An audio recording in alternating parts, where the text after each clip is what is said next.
1 മിനിറ്റിൽ നേടാം 1 മാർക്ക്. 2500 രൂപയ്ക്ക് 6% നിരക്കിൽ 3 വർഷത്തെ പലിശ എത്ര? പലിശ എത്ര എന്ന് ചോദിച്ചാൽ നമുക്ക് കാണേണ്ടത് സാധാരണ പലിശയാണ്.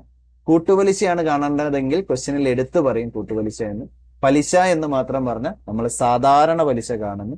സാധാരണ പലിശ കാണുന്ന ഇക്വേഷൻ PNR ബൈ എന്താണ്? 100 ആണ്. പി എന്ന് പറഞ്ഞാൽ പ്രിൻസിപ്പൽ എമൗണ്ട് ആണ്. അതായത് 2500 രൂപയാണ്. ഇൻഡ് വർഷം 3 ആണ്. 6 പലിശ നിരക്കാണ്. എന്ന് പറഞ്ഞാൽ വർഷമാണ്. 6 പലിശ നിരക്കാണ്. 6%. അപ്പൊ നമുക്കിവിടെ 6 ബൈ എന്ത് എഴുതാം?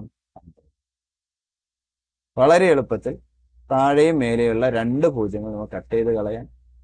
അടുത്തത് 25 ഗുണം 3 75. 75 ഗുണം 6 75 ഗുണം 6 അല്ലെ?